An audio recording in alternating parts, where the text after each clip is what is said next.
Hello friends, તમારું સ્વાગત છે મારી ચેનલમાં। આજે આપણે બનાવીશું અમદાવાદની માણેક ચોકની ફેમસ ઘૂઘરા સેન્ડવિચની રેસીપી। તો આ ઘૂઘરા સેન્ડવિચ આજે આપણે કોઈ પણ જાતના ટોસ્ટર કે પછી ગ્રીલ મશીનના ઉપયોગ વગર રોટલીના તવા ઉપર જ બનાવીશું અને એકદમ ક્રિસ્પી અને એકદમ ટેસ્ટી એવી આ સેન્ડવિચ બનશે। ઘરમાં નાના બાળકોથી લઈ મોટા બધાને બહુ જ પસંદ આવશે। તો ચાલો બનાવીએ। રેસીપી સારી લાગે તો વિડીયોને લાઈક કરજો, વધુમાં વધુ શેર કરજો અને ચેનલને સબસ્ક્રાઇબ કરીને બેલ બટનને ક્લિક કરજો એટલે નવી રેસીપીના નોટિફિકેશન આવશે। તો ચાલો બનાવીએ। સૌથી પહેલાં સેન્ડવિચનો ટેસ્ટ 100 ગણો વધારે તેવી આપણે સેન્ડવિચ માટેની સ્પેશિયલ ચટણી બનાવીશું। તો તેના માટે મેં અહીંયા એક બંચ અને વજનમાં 100 ગ્રામ જેટલા ફ્રેશ ધાણાને આ રીતે કુમળા ડાળખા સહિત લઈ લીધા છે।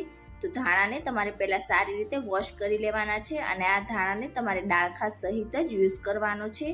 અને સાથે જ આપણે તેમાં અડધા કપ જેટલા ફ્રેશ ફુદીનાના પાન ઉમેરીશું।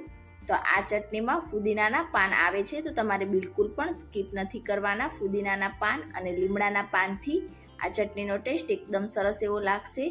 હવે તેમાં 8 થી 10 ફ્રેશ મીઠા લીમડાના પાન ઉમેરી દઈશું અને હવે તેમાં 1 ઇંચ આદુનો ટુકડો અને 3 થી 4 લસણની કળી ઉમેરીશું। તો અહીંયા જો તમે લસણ ના ખાતા હોય તો લસણને સ્કીપ કરી શકો છો। અડધા લીંબુનો રસ ઉમેરીશું। 3 તીખા લીલા મરચાં ઉમેરીશું। તો અહીંયા મરચાં તમે તમારા ટેસ્ટ પ્રમાણે વધુ કે ઓછા કરી શકો છો। હવે ચટણીને થિકનેસ આપવા માટે મેં અહીંયા 2 ટેબલ સ્પૂન જેટલી સેવ લઈ લીધી છે। તો સેવ આપણી ચટણીને થિકનેસ આપવાની સાથે સાથે તેનો ટેસ્ટ પણ ચટણીમાં બહુ જ સરસ લાગશે। તમે તેની જગ્યાએ સિંગદાણા કે પછી દાળિયાનો યુઝ પણ કરી શકો છો। અડધી ટીસ્પૂન ચાટ મસાલો ઉમેરીશું, અડધી ટીસ્પૂન સંચળ પાવડર અને અડધી ટીસ્પૂન કરતાં થોડુંક ઓછું મીઠું ઉમેરીશું। તો અહીંયા ચાટ મસાલામાં પણ મીઠું હોય છે એટલે મીઠું તમારે ધ્યાનથી ઉમેરવાનું। અને હવે ચટણીને પીસવા માટે મેં અહીંયા 3 થી 4 આઈસ ક્યુબ લઈ લીધા છે। તમે તેની જગ્યાએ ઠંડા પાણીનો યુઝ પણ કરી શકો છો। તો આઈસ ક્યુબ કે પછી ઠંડુ પાણી ઉમેરવાથી આપણી ચટણી એકદમ સરસ ગ્રીન રહેશે અને લાંબા સમય સુધી બિલકુલ પણ બ્લેક નહીં પડે। તો એ બધી જ વસ્તુને આપણે એકદમ સારી રીતે પીસી લઈશું। તો અહીંયા તમે જોઈ શકો છો મેં ચટણીને એકદમ સ્મૂથ આ રીતે પીસીને તૈયાર કરી લીધી છે અને આપણી ચટણી એકદમ સરસ ગ્રીન કલરની છે, બિલકુલ પણ બ્લેક નથી પડી અને ચટણી એટલી ટેસ્ટી છે કે સેન્ડવિચનો ટેસ્ટ 100 ગણો વધારી દેશે। તો હવે આપણે એકદમ ટેસ્ટી એવી સેન્ડવિચ બનાવીશું। તો તેના માટે મેં અહીંયા 3 બ્રેડ સ્લાઇસ લઈ લીધા છે। તમે તેની જગ્યાએ વેટ બ્રેડ આવે છે તેનો યુઝ પણ કરી શકો છો। હવે આ રીતે આપણે 3 બ્રેડને આ રીતે ગોઠવી દઈશું અને સૌથી પહેલાં વચ્ચેના બ્રેડ સ્લાઇડ્સ ઉપર આપણે બટર લગાવીશું।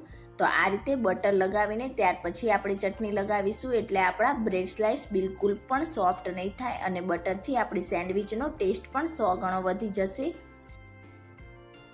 બિલકુલ એ જ રીતે આપણે બીજી બ્રેડ સ્લાઇડ્સ ઉપર પણ બટર લગાવીને તૈયાર કરી લઈશું। અને હવે તૈયાર કરેલી ગ્રીન ચટણીને આપણે બંને બ્રેડ સ્લાઇડ્સ ઉપર આ રીતે લગાવીને સ્પ્રેડ કરી લઈશું। તો આ ચટણીથી આપણી સેન્ડવિચ એકદમ ટેસ્ટી એવી લાગશે। તો અહીંયા તમે તમારા ટેસ્ટ પ્રમાણે ચટણી વધુ કે ઓછી લગાવી શકો છો।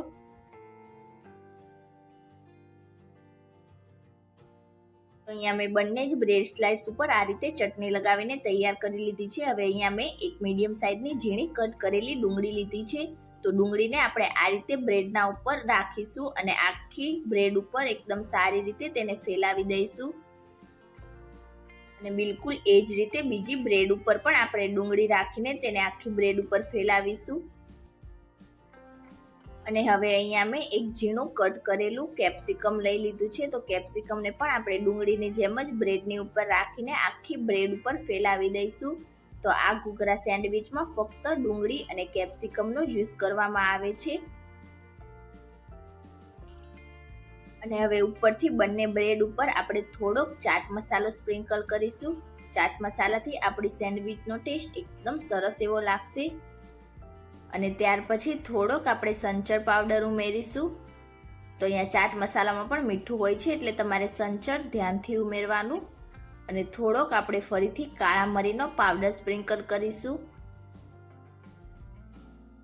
અને હવે બધી સેન્ડવિચની કિનારીને આપણે આ રીતે છરીથી કટ કરી લઈશું। તો આ ઘૂઘરા સેન્ડવિચમાં બ્રેડની કિનારીને કટ કરવામાં આવે છે। તો તમારે ચટણી લગાવ્યા પહેલાં જ આ કિનારીને કટ કરી લેવાની।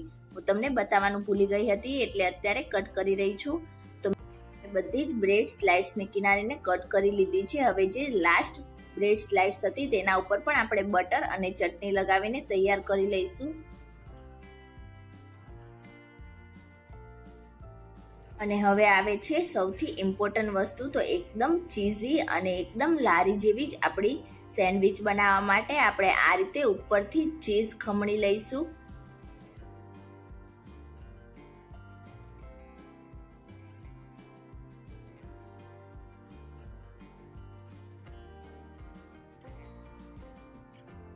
ને હવે એક બ્રેડને આપણે ઉઠાવીને આ રીતે બીજી બ્રેડ ઉપર રાખી દઈશું. તો આ સેન્ડવિચ આપણે ટ્રિપલ લેયર વાળી કરવાની છે. તો હવે જે ત્રીજી બ્રેડ હતી તેનો ચટણીનો ભાગ આ રીતે આપણે નીચે રાખીને તેને પેક કરી લઈશું.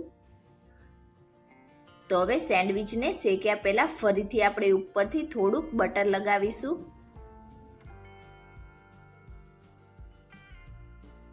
આ સેન્ડવિચને આપણે આજે કોઈ પણ જાતના ટોસ્ટર કે પછી ગ્રીલ સેન્ડવિચ વગર આ રીતે આપણે જે રેગ્યુલર રોટલી માટેનો તવો યુઝ કરતા હોઈએ છીએ તેમાં જ બનાવીશું. તો અહીંયા મેં ગેસ ઉપર તવાને ગરમ કરવા માટે રાખી દીધું હતું. હવે જે આપણે બટર લગાવેલો સેન્ડવિચનો ભાગ છે તેને નીચે રાખીશું અને લો ટુ મીડિયમ ગેસની ફ્લેમ પર ઉપરથી પ્રેસ કરતા જઈને નીચેથી આપણી સેન્ડવિચ ક્રિસ્પી થાય ત્યાં સુધી તેને શેકી લઈશું. હવે ઉપરની સાઈડ ફરીથી આપણે થોડુંક બટર લગાવીશું અને કિનારી ઉપર પણ આપણે થોડુંક બટર લગાવીશું એટલે આપણી કિનારી પણ એકદમ સરસ ક્રિસ્પી બનશે.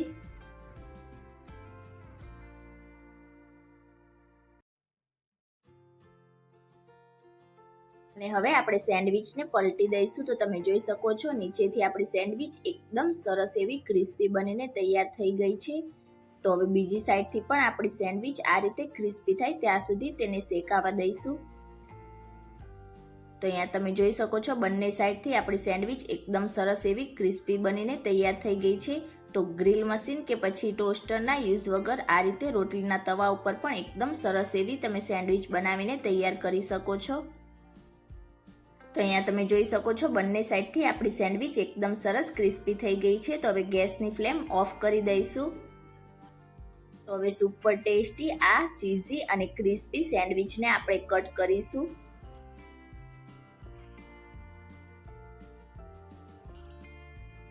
તો અહીંયા તમે જોઈ શકો છો જોતા જ ખાવાનું મન થઈ જાય તેવી એકદમ ટેસ્ટી આપણી આ ઘૂઘરા સેન્ડવિચ બનીને તૈયાર થઈ ગઈ છે.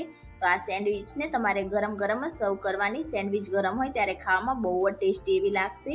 તો તમે ક્યારે આ રીતે ઘૂઘરા સેન્ડવિચ ના બનાવી હોય તો એકવાર આ રેસીપી જરૂરથી ટ્રાય કરજો. અને આજની મારી રેસીપી તમને કેવી લાગી મને કમેન્ટ કરીને ચોક્કસથી જણાવજો. રેસીપી સારી લાગી હોય તો વિડીયોને લાઇક કરજો, શેર કરજો અને ચેનલને સબસ્ક્રાઇબ કરીને બેલ આઇકનને ક્લિક કરજો. Thank you for watching.